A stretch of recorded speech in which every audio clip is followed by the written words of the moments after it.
online service po uli. And ako nga po pala si Brother Randy uli. And bago po magsimula, gusto ko lang po mag-share ng konting share lang po. Nung time po na nag-pray ako ng Lord, ano po ba yung pwede kong i-share na aawitin namin para sa Midwood? Then, sinagot niya ako dun sa, pinakita niya sa akin yung kanta ng Hillsong na Healer. And then, sabi ko, bakit ito? Di ba parang Lord, ano pong gusto mong sabihin sa song na to? And alam naman po natin na maraming mga nangyayari ngayon, bukod doon sa pandemya na nangyayari, and maraming nangyaring mga lindol, maraming mga bagyo na nangyayari. And bukod pa po doon, hindi lang, pinakita sa akin ni Lord na hindi lang yung healing ng mundo yung kailangan natin. Kasi hindi lang yung physical na tawag din ng illness, yung sakit, kasama rin yung spiritual healing ng bawat isa sa atin. Sabi kasi, may nabasa ko, yung healing ng land, nagsisimula siya sa healing ng puso. So, kumbaga parang tinuturo sa akin ni Lord na kumbaga hindi lang yung hindi wag mo lang hilingin na Lord yung mundo, ayusin mo Lord yung bigyan kayo ng kalakasan or anything like that. Pero yung spiritual life natin, ilapit natin sa Kanya yung mga bagay na nagagawa natin na nakagawian natin na hindi tama, o yung mga vices natin, yung mga bagay na hindi nakakalugod sa Kanya na patuloy natin gawin. So yun yung pinapakita niya sa akin na once talaga naranasan ko po yung ganung bagay, yung ganung buhay na kahit Kristiyano na ako, may mga bagay pa rin po ako na hindi ko mabitawan, which is yun talaga yung dinidin sa akin ni Lord na si spiritual life ko. Siguro naman lahat naman po tayo dumaan sa ganung sitwasyon, ganung bagay. So ito yung pinakita sa akin ni Lord. And alam ko po na alam niyo rin po yung story behind dito sa kanta na to, dun sa kumanta rin niya, sa composer din po. Pero ito yung sabi ni Lord, ito yung kanta na to, naka-address to sa Kanya. Naka-address to kay Lord, and pinapakita rito kung gaano siya powerful, na kaya niyang pagalingin o ayusin lahat. So, ngayon po, bago tayo magsimula, naniyayahan ko po lahat na manalangin po tayo. And let's ask yung guidance ni Lord. Let's invite Him sa gawain po natin. Hallelujah, Father God, we thank you for this night. Salamat na marami, Panginoon, sa pagkakataon na binigay mo. Isa pong malaking pribilehiyo, Panginoon, na makapag-alay, Panginoon, ng oras, ng awitin, Panginoon, sa iyo. And dalangin ko po na gabayan mo po ang bawat isa, Lord, na nandirito ngayon, Panginoon, na naka-connect, Panginoon. I-bless mo po ang aming gawain, Panginoon, at ikaw po makita namin, Panginoon.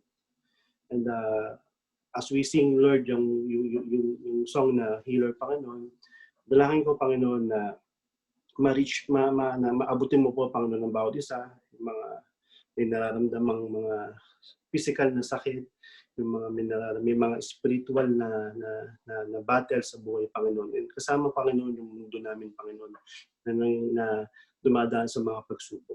Lord, we speak for healing, Panginoon. We speak for healing, Panginoon. Lord, maraming salamat. And gabayan mo po kami, Panginoon. Ikaw po manguna, Panginoon, sa awitang ito. Sa oras na ito, sa gawain namin, ikaw po ang mabigyan ng kapurihan, Panginoon. Salamat na marami. Ito po ang sampulan sa tanging pangalan mo ng Amen. Sige po. Pupuri po tayo sa Panginoon.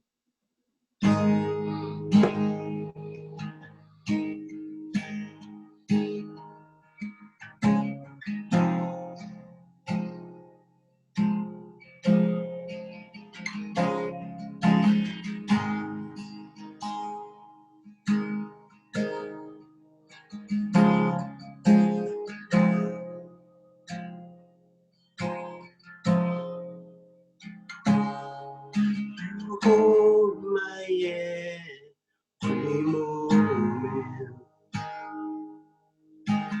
calm the raging sea.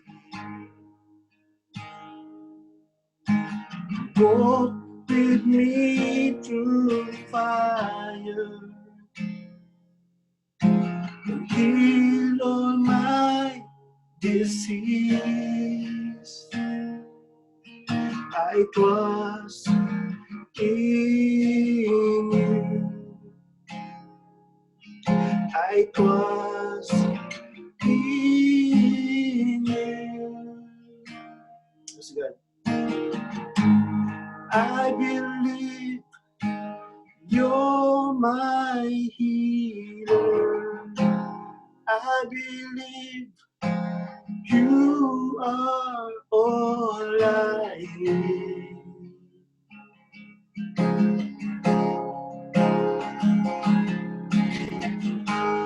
I believe you're my focus. I believe more than enough for me. Jesus, you're all I need.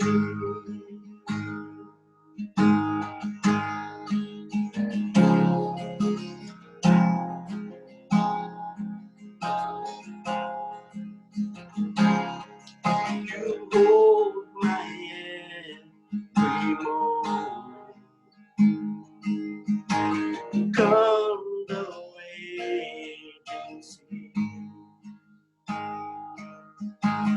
Walk with me through fire. Heal all my disease. I trust in you. Yes, okay. I trust in you. I believe you're my healer. I believe you are all I need. Oh, I believe you're my fortress. I believe you're more than enough for me. Jesus, you're all I need. I believe you're my healer. I believe you are all I need. Oh, hallelujah. I believe you're my fortress. I believe for me. Jesus, you're all I need. Hallelujah. Oh, nothing is impossible. Nothing is impossible for you. Nothing is impossible. Nothing is impossible for you. You hold my world in your hands. Nothing is impossible for you. Nothing is impossible. Nothing is impossible for you. You hold my world in your hand. Nothing is impossible. Nothing is impossible for you. Nothing is impossible. Nothing is impossible for you. You hold my world in your hand. I believe you're my healer. I believe you are all I need. Come on, church, declare it. Oh, I believe you're my fortress. I believe you're more than enough for me. Jesus, you're all I believe. I believe you're my healer. Yes, God. I believe you are all I need. Oh, I believe you're my fortress. I believe you're more than enough for me. Jesus, you're all I need. You're more than enough for me. Come on, church. Oh, Jesus, you're all I need. That's all, God. Oh, you're more than enough for me. Jesus, you're all I need. Oh, hallelujah. Oh, God, you are my healer. Oh,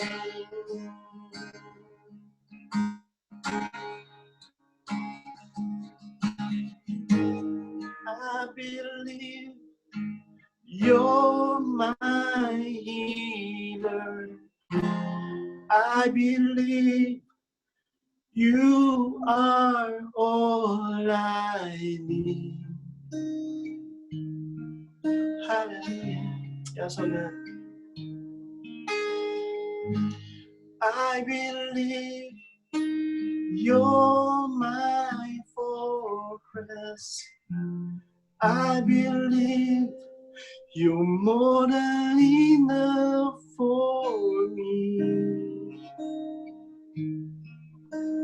Jesus, you're all I need.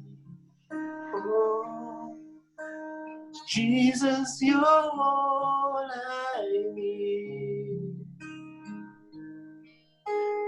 Jesus, you're all I need. Yes, oh God. Hallelujah. Oh. Father God, ikaw lang po, Panginoon. Ikaw lang po ang kailangan namin. You are more than enough, Panginoon, para sa amin. Lord, dalangin ko, Panginoon, sa oras na ito, Panginoon. Sa bawat buhay, Panginoon, ng tao, Panginoon, na kasama namin ngayon, Panginoon, dito sa gawain, Panginoon. Dalangin ko, Panginoon, na lumang sakit, physical man ito na sakit, spiritual man ito na pinagdadaanan, Panginoon. Lord, dalangin po namin, Panginoon. We speak healing, O Lord God. We speak healing.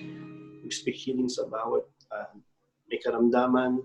We speak healing, Panginoon, sa mundo na pinagdadaanan ngayon, Panginoon.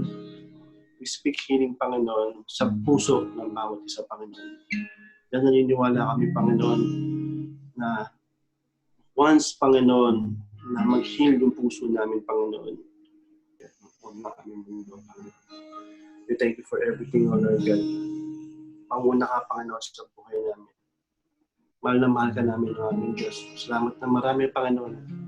Sa iyo lamang po namin ibinabalik ang mataas na papurit pagsamba sa tanging pangalan mo lang po, aming Diyos. Amen. po ang nakahandang salita na aming mapagbulay-bulayan sa gabi ito. Dalangin ko, Panginoon, na ikaw lamang po ang makita nila, Panginoon, sa buhay ko. Ikaw, Panginoon, yung makita nila sa akin at hindi po yung physical, Panginoon, o hindi po, Panginoon, yung mga nakaraan. But Lord, alam ko, Panginoon, na ikaw yung mag-reveal, Panginoon, sa iyong salita sa gabi nito. Itago mo po ako, Panginoon, sa likod mo, Panginoon, at tanging, Panginoon, yung kagustuhan mo lamang, yung will mo lamang po ang masunod sa gabi nito. At tanging yung gusto mo lamang, Panginoon, na lumabas sa aking mga labi, Panginoon, ang lalabas. Salamat po ng marami, nagpapasakop po ako sa iyo sa gabing ito. At Lord, dalangin ko, Panginoon, ang iyong salita sa gabing ito ay tumino, Panginoon, sa aming mga puso't isipan, Panginoon, na magsilbi, Panginoon, na aming batayan, Panginoon, ang aming paglakad sa mundong ito. Salamat po ng marami. I-bless mo po, Panginoon, ang bawat nakakonect sa Zoom na ito. At Panginoon, dalangin ko na give us a heart, Panginoon, na handa, Panginoon, na umintindi, Panginoon, ng inyong salita. Thank you, Jesus, and we give you back all the glory, praises, and honor. In Jesus' mighty name we pray. Amen and amen. Thank you, Lord. Ang ating pong pag-aaralan sa gabing ito ay ilang weeks na po na naging topic din po ng mga nakaraang nag-share. Si Ray, si Brother Ray, nung isang Sunday, nag-share po siya na striving alone po. Then si Sister Arlene, striving. Then si Nikors, about courage din po yung niya, about ganito din po yung message or shinare niya sa atin nung Sunday. And pati si Ate Alice po, ganito din po yung naka-align din po yung shinare po niya nung isang Wednesday na nag-share po si Ate Alice sa atin. So alam ko po na in these times, marami po tayong mga nararanasan. So pinili ko po ito at alam ko po na will po ni Lord na i-share itong rejoicing in trials. Amen. Hallelujah. So ang ating pong teksto ay matatagpuan po sa 1 Peter chapter 4 verses 12 to 13. Babasahin ko po sa Tagalog. Mga minamahal, huwag kayong mangagtaka tungkol sa mahigpit na pagsubok sa inyo. Nawaring ang nangyayari sa inyo'y di karaniwang bagay, kundi kayo'y mangagalak sapagkat kayo'y mga karamay sa mga hirap ni Kristo, upang sa pagkahayag ng kanyang kaluwalhatian naman ay nagagalak kayo ng malabis na galak.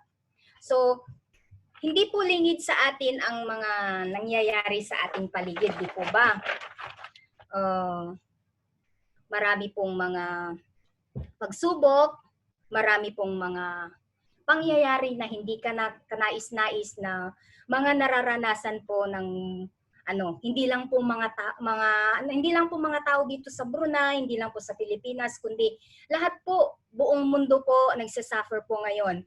And isa pa nung nakakilala tayo kay Kristo at tinanggap natin siya bilang Diyos at tagapagligtas, doon natin nararanasan yung mga problema, mga paghihirap.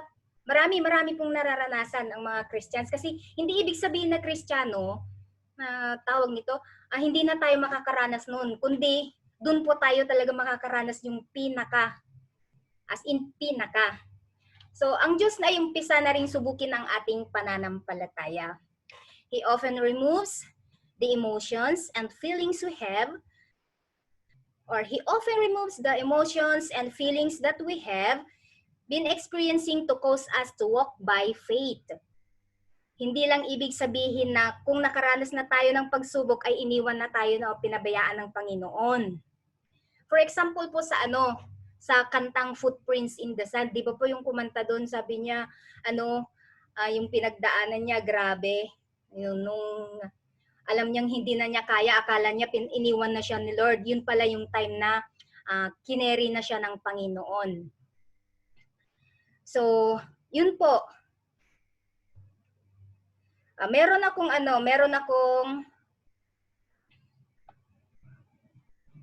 may, tawag nito, ninenervyos ako, pasensya na po. So yun, maraming mga nararanasan ang iba't ibang bansa. There are wars, earthquakes, volcanic eruptions, famine, hunger, typhoons or floods. O sa atin ngayon, sunod-sunod yung bagyo. So ang daming mga nararanasan and hindi pa natatapos yung pandemic, sunod-sunod na naman yung bagyo sa atin. So yun, ang dami di po bang mga pagsubok na mga nararanasan.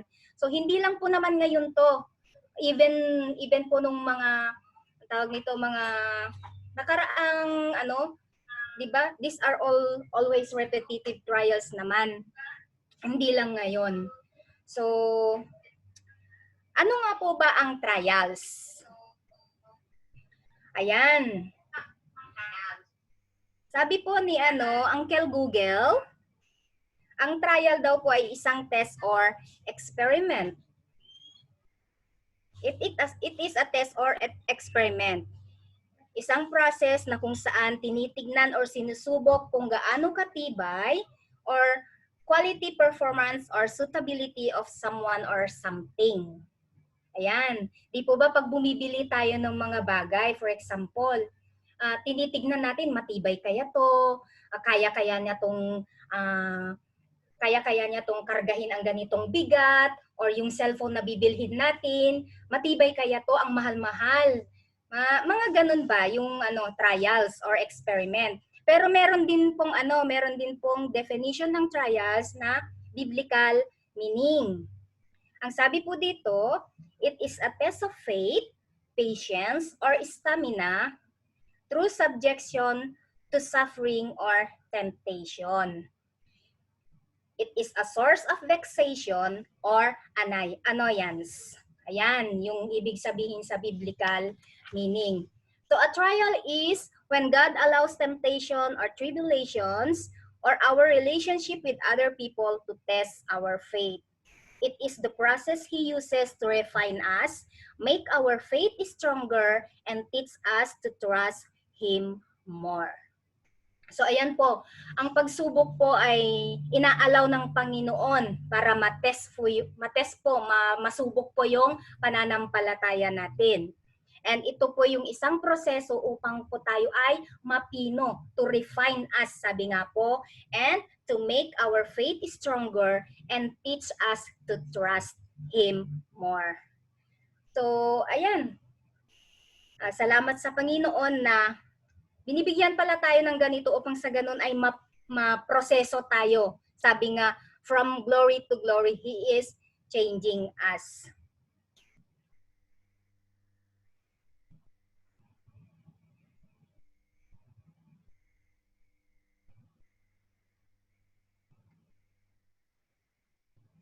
Sabi dito sa John 16:33, ang mga bagay na ito ay sinalita ko sa inyo upang kayo ay magkaroon sa akin ng kapayapaan. Sa sanlibutan, mayroon kayong kapighatian. So kahit nagsasuffer tayo ng trials, kahit marami tayong nararanasan ngayon ng mga Christians, may pangako ang Diyos dito sa John chapter 16 verse 63. Christ has overcome the world. Yan po yung pangako ng Panginoon. Yan po yung panghahawakan natin. Amen po ba? Naintindihan po ba ninyo? Ninenervyos po ako. Ang lamig na. So, amen. Meron po tayong 3 aspects of trials or troubles.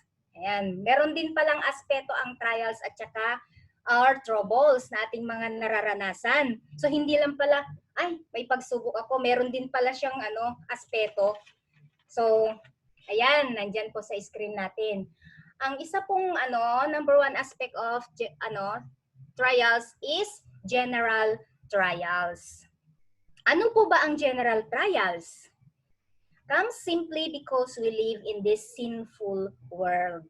Ayan, yung mga nararanasan natin na mga pagsubok na dito sa mundo.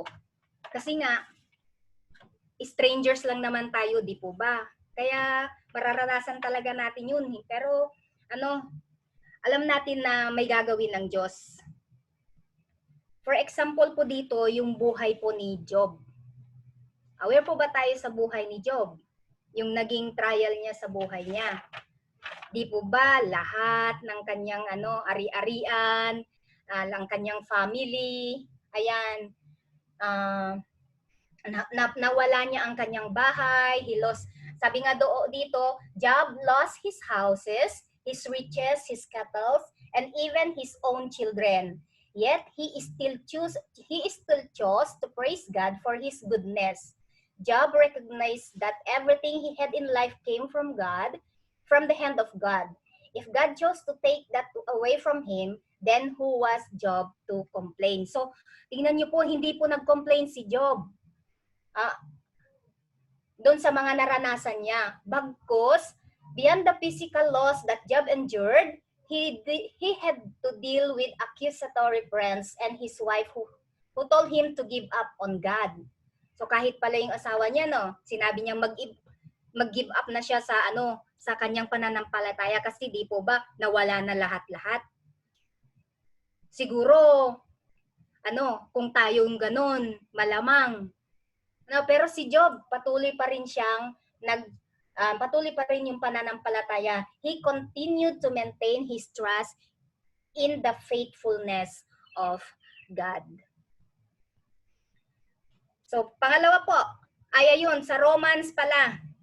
Ayan na, sa Romans 35:36, ang sabi po dito, walang makapaghihiwalay sa atin sa pag-ibig ni Kristo.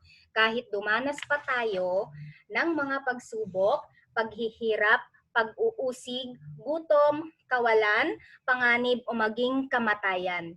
Gaya ng nasusulat, dahil sa iyo kami ay pinapatay sa buong araw, kami ay nabilang na parang mga tupa sa patayan. So, may promise po ang Panginoon kahit mag-suffer po tayo ng mga general trials na yan, kung tayo po ay patuloy na manampalataya sa Panginoon, wala pong makapaghihiwalay sa atin sa pag-ibig ni Kristo. Yan po ang promise ng Lord sa mga general trials na yan na mga nararanasan natin. Amen. Pangalawa pong aspeto ay afflictions. Ano po nga ba ang afflictions? Ito po yung sa Tagalog, pagdurusa. Ito naman po, God allows to come in our lives. Ayan. Example po dyan ay yung buhay ni Paul. Sino po ang aware sa buhay ni Paul sa Bible? Sabi po, Paul endured this trial which caused him to depend more upon the Lord. He was told by God that the affliction was to show the power of God through a weakened life. When we are weak, sick, in need, persecuted, or distressed for Christ's sake, then God can show himself strong for our benefit and for God glory. Ayan, diyan po tayo diyan po na bibilang ang afflictions o pagdurusa. Yung buhay ni Paul ay ang isang example dito. Pero meron ding promise si Lord dyan, yung 2 Corinthians 12 verse 7. Masyado po bang mabilis? Sabi po dito, at nang ako ay huwag magpalalo ng labis dahil sa kadakilaan ng mga pahayag, ay binigyan ako ng isang tinik sa laman, ng isang sugo ni Satanas upang ako'y tampalin, nang ako'y huwag magpalalo ng labis. Yan yung nagkaroon siya ng karamdaman. Yun. Doon siya. Yan ang isang example, yung buhay ni Paul na nagkaroon siya ng karamdaman. An example ng afflictions. So third na tayo. Chastisement. Ano po ang chastisement sa Tagalog? Ito po yung pagkastigo. Pagkastigo. It is this aspect of trial comes more directly from God. Ayan, direktang nanggagaling sa Panginoon. God gives these trials because He wants us to be more like Him. He wants us to keep right and make us pure and holy. Chastisement takes place as a result of our disobedience. Ayan yung yung ibig sabihin ng chastisement. Comes more directly from God. Ang isang example po nito, chastisement, ay ito. The most powerful example of chastisement in the Bible is the way the Lord chastises the nation of Israel over the course of its history. The Lord's discipline eventually leads Israel back to faithfulness at the end of the age. So ito yung di ba nagwander sila sa Israel, nagwander sila sa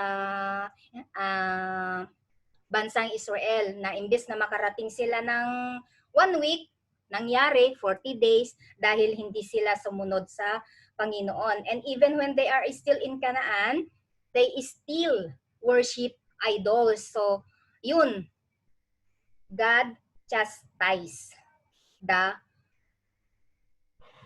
nation of Israel. Pero, yun yung nag-ano sa kanila upang bumalik sa Panginoon. Ang sabi po sa Hebrews 12:6, because the Lord disciplines the one He loves and He chastens everyone He accepts as His son. Ayan. Hindi ibig sabihin na pag binigay sa atin ni Lord yung mga trials na yan, hindi niya tayo mahal, kundi mahal na mahal niya tayo. Kaya dinidisiplina na tayo. Amen. So, ayan po yung mga tatlong aspeto ng trials. General trials, afflictions, and chastisement. So, bakit kaya ginagamit or why God uses trials? Bakit kaya ginagamit ng Panginoon ang mga pagsubok na ito? Ayan. Sabi po sa James chapter 1 verses 2 to 4, consider it pure joy, my brothers and sisters, whenever you face trials of many kinds, because you know that the testing of your faith produces perseverance. Let perseverance finish its work so that you may be mature and complete, not lacking anything. Yan po. Yan yung rason kung bakit ginagamit ng Panginoon ang pagsubok sa ating mga Kristiyano. To test our faith. Ayan. To produce perseverance. Ayan. Isa pa is, it leads to maturity. Bilang Kristiyano, kailangan din nating mag-mature bilang Kristiyano. Full development or complete full development ng ating pagka-Kristiyano. And lacking nating hindi tayo magkukulang. Yan ang isang way why God uses trials. Number 2, daily renewal or eternal prize. Yan, malapit na tayo. Malapit na po tayo matapos. Wait lang po. First, saan na ako, James? Daily renewal or eternal prize. Sabi po dito sa 2 Corinthians 4:16 to 18. Basahin ko po sa inyo sa Tagalog. Kaya't hindi kami nasisiraan ng loob kahit na humihina ang aming katawang lupa. Patuloy namang lumakas ang aming espiritu araw-araw. Ang bahagya at panandali ang kapighati ang dinaranas namin ngayon ay magbubunga ng kagalakang walang hanggan at walang katulad. Kaya't ang paningin namin ay nakatuon sa mga bagay na di nakikita at hindi sa mga bagay na nakikita. At sapagkat panandalian lamang ang mga bagay na nakikita, ngunit walang hanggan ang mga bagay na di nakikita. Ayan. Ayan po yung promise ni Lord sa daily renewal and eternal prize. For set our mind on things above and not on earthly things. Pagkasabi doon sa English. So, nire-renew po yung ating spirit. And number 3, prove genuinity. Genuinity, hindi genuinity. Ito po, prove. Ayan po yung isang way why God uses trials. Prove genuinity, yung pagka-Kristiyano natin. Sabi po sa sa 1 Peter 1 verse 6 to 7, sabi po dito sa Tagalog, ito'y dapat ninyong ikagalak kahit na maaring magdanas muna kayo ng iba't ibang pagsubok sa loob ng maikling panahon. Ang ganitong nasisira ay pinaparaan sa apoy upang malaman kung talagang dalisay. Gayun din naman ang inyong pananampalataya na higit na mahalaga kaysa ginto ay pinaparaan sa pagsubok upang malaman kung ito'y talagang tapat. Sa gayon, kayo'y papupurihan, dadakilain at pararangalan sa araw na mahayag si Hesu Kristo. Ayan po yung isang way why God uses trials. Yung tawag nito, di pa po yung ginto kailangan dumaan sa proseso upang maging maganda siya, makintab, ganun, kaaya-ayang tignan. So, ganun din yung prove genuinity. So, yun. Ipor-process tayo ni Lord. Amen. Malapit na po.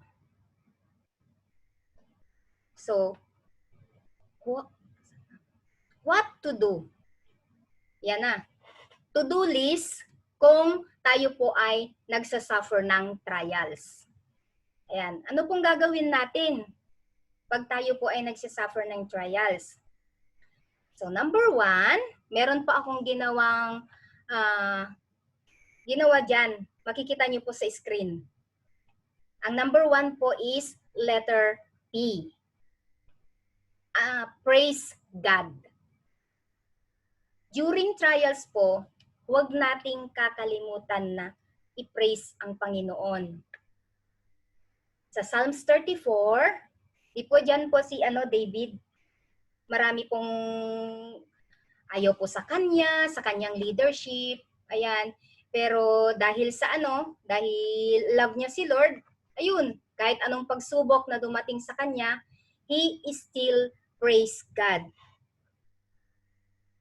So tayo, kung meron tayong ang hirap po, 'di ba, pag tayo nakakaranas ng pagsubok, ang hirap mag-praise. Ang bigat. Pero let's see the life of David. Kahit ganun kahirap, kahit ganun kagrabe yung pagsubok na dumarating sa kanyang buhay, he still chose to praise God. And let us do the same po. Gawin din po natin. Let us try our very best na purihin ang Diyos sa time po na tayo po ay dumadaan sa pagsubok. Second is letter R. Rejoice in the Lord. So yan. 1 Peter 1:6 verse 9. Nawawala yung kopya ko. Pasensya na po. Nasaan na yung 1 Peter ko? Rejoice in the Lord. Nasaan na? Saglit lang po. First. Hanapin ko na nga dito.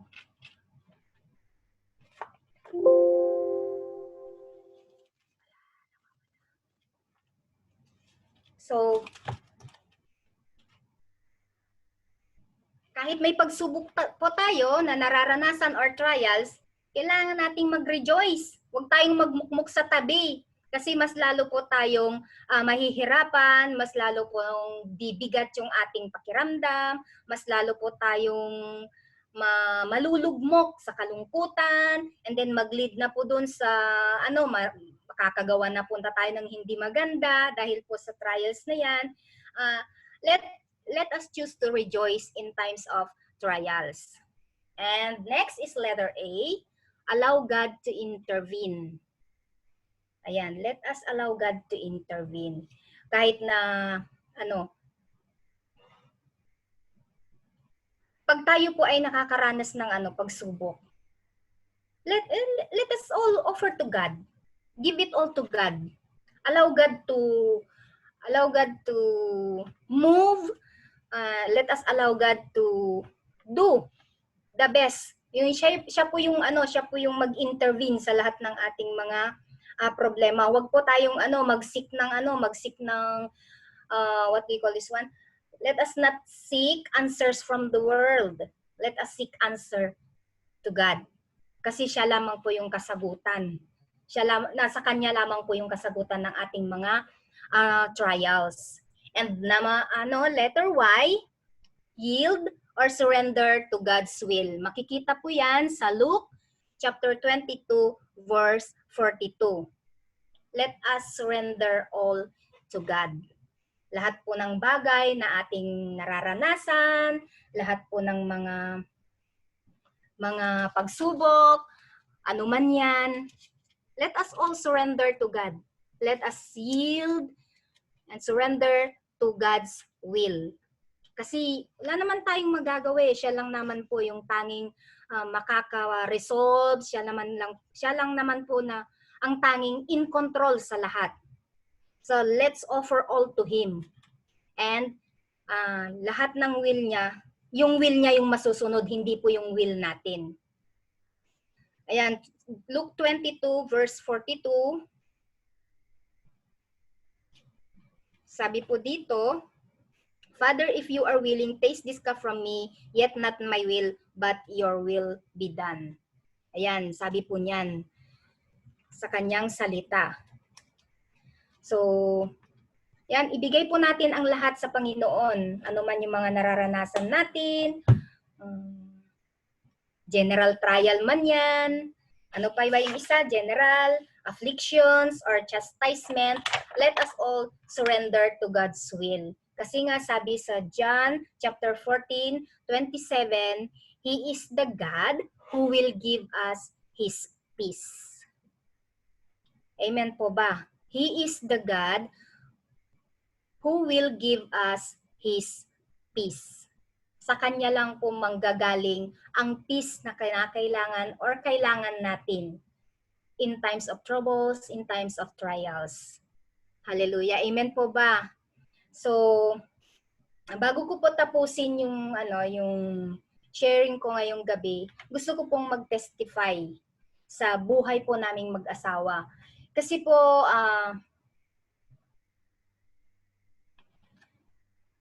sa mga hindi po nakakalam, marami din po kaming mga trials and pagsubok na aming nararanasan. Pero hindi po kami, hindi po halata sa amin na kami po ay dumaranas sa ganun. Kasi, lagi kasi ang sinasabi ng aking butihing partner, si Brother Ray, sabi niya sa akin, kailangan mag-kneel down and pray always. Kasi wala naman tayong magagawa eh. Kung iiyak ka sa tabi, kailangan mag-pray, pray. And isa pang testimony namin is nung nagkaroon ng depression yung kapatid niya, as in talagang grabe po yung pagsubok na yun sa aming pamilya. Kasi every morning at 1 o'clock in the morning, dito po tumatawag po yung kapatid niya para lang po magpa-pray sa kanya, magpa-pray over. Kasi as in talaga yung depression, nasa malayo po kasi yung kapatid niya that time. So, wala po kaming ginawa, mag-asawa, kundi tumingin and magtiwala sa gagawin ng Diyos sa kanyang buhay dun sa bayaw ko. And praise God, it's a living testimony na okay na po siya ngayon. And papasalamat din po kami sa Family DBU na patuloy na nagpe-pray sa kanya. And now, okay na po siya. Thank you, Lord. So, ayan po yung isang testimony na gusto kong i-share sa inyo na magpatuloy po tayong mag-seek ng will ng Lord. Patuloy po tayong lumuhod sa Panginoon in times of trials. Kasi siya lang po yung tanging Diyos na makapagbibigay sa atin ng kapayapaan. And meron po akong kanta dyan. tawag nito. Ayan.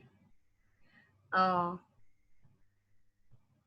Yan po yung lagi kong pinapakinggan kanta kapag meron akong, hindi po ako, yun, parang down na down. Yan, lagi ko po yung pinapakinggan. So, Ate Alice, pwede po bang paki-play?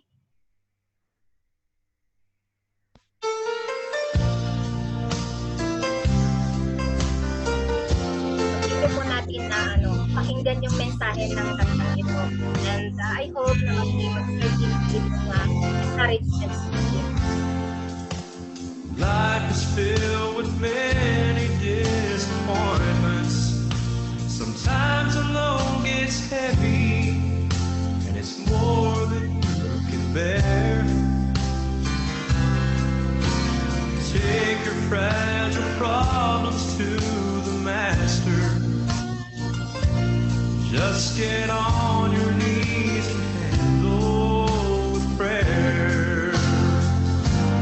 Take it to the one who calmed the waters. Take it to the one who really cares. Take it to the one who made the lame to walk again. Get on your knees and handle with prayer.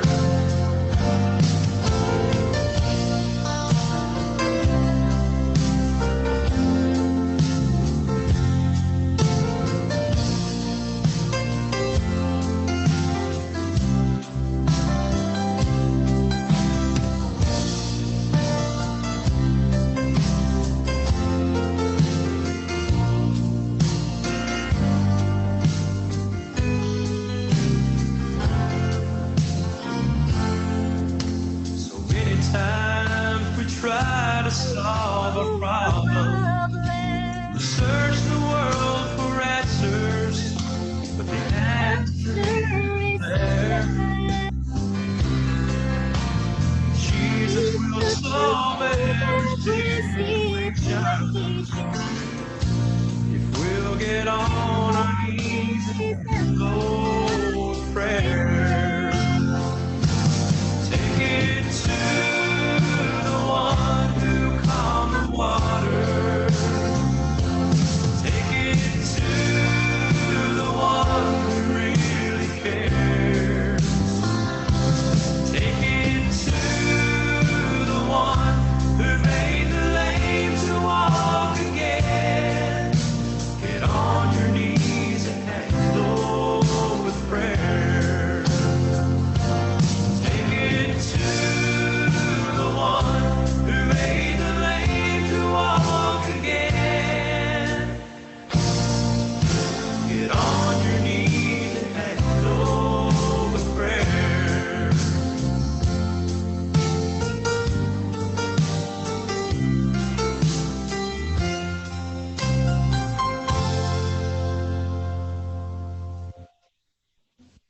Amen. I hope po na na-encourage po tayo sa sa kantang yan. And I believe po na meron din po tayong naintindihan sa message po ng Panginoon sa atin sa gabing ito, which is, let us all handle with prayer. Let us rejoice in trials and handle it with prayer. Amen po ba? Amen and amen. So,